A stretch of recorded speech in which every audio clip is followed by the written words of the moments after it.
Assalamualaikum. Hai anak-anak hebat. Kali ini Bu Yulis akan menjelaskan tentang ilmu pengetahuan alam, tema 7, subtema 2, kelas 4. Yuk kita bahas sama-sama. Menjelaskan gaya listrik dan kegunaannya dalam kehidupan sehari-hari. Gaya listrik adalah gaya yang ditimbulkan oleh benda bermuatan listrik. Listrik menjadi dua jenis muatan, yaitu muatan positif dan muatan negatif. Tahukah kalian, dua benda yang bermuatan listrik sejenis jika didekatkan akan tolak-menolak. Sedangkan, dua benda yang bermuatan listrik tidak sejenis jika didekatkan akan tarik-menarik. Bisa kalian perhatikan 3 gambar yang ada di layar kalian. 1. Listrik statis. Listrik statis adalah muatan listrik pada suatu benda yang tidak mengalir.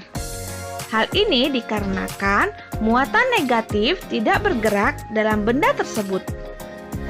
Listrik statis akan hilang ketika dua benda tersebut sudah memiliki muatan yang sama. Oleh karena itu, kemunculan listrik statis hanya terjadi sementara.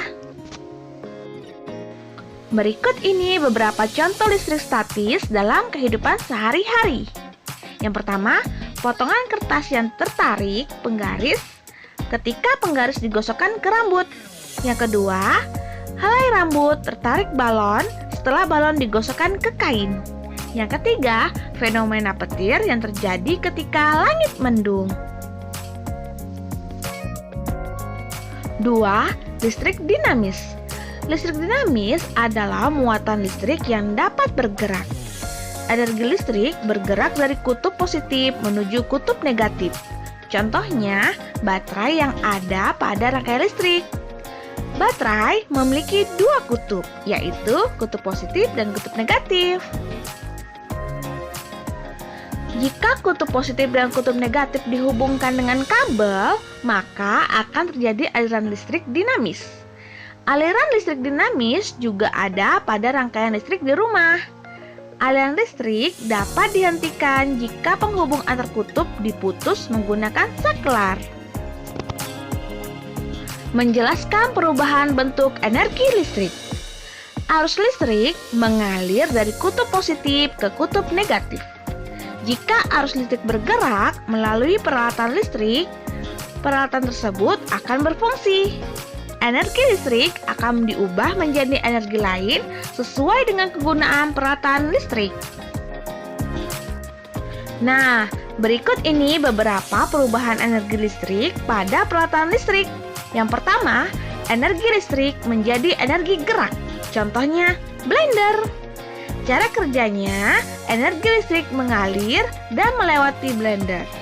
Jika saklar pada blender dinyalakan, energi listrik yang masuk ke blender akan diubah menjadi energi gerak.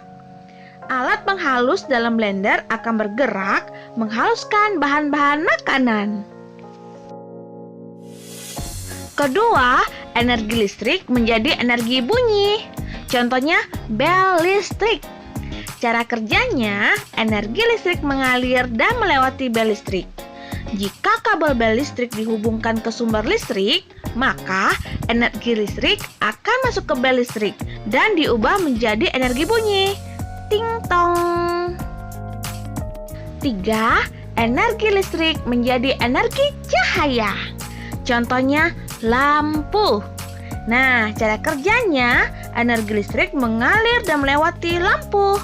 Jika saklar lampu ditekan, maka energi listrik yang masuk ke lampu akan diubah menjadi energi cahaya.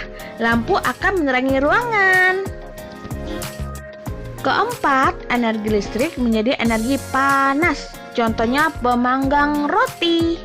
Cara kerjanya, energi listrik mengalir dan melewati pemanggang roti. Jika tombol pada pemanggang roti ditekan, energi listrik akan memanaskan elemen pemanas pada pemanggang roti. Pemanggang roti akan melakukan fungsinya, yaitu memanggang roti. Kalian udah pernah coba belum? Yang kelima, energi listrik menjadi energi cahaya dan bunyi. Contohnya, televisi. Cara kerjanya, energi listrik mengalir ke televisi. Jika tombol power pada televisi ditekan, energi listrik akan masuk ke dalam televisi dan diubah menjadi energi cahaya dan bunyi. Energi cahaya berupa gambar pada layar dan energi bunyi berupa suara yang keluar dari pengeras suara pada televisi. Sekian pembelajaran kita kali ini. Anak-anak hebat, tetap 3M. Memakai masker, mencuci tangan, dan menjaga jarak jika keluar rumah. Nah, anak-anak, sampai ketemu selanjutnya ya. Bye. Assalamualaikum.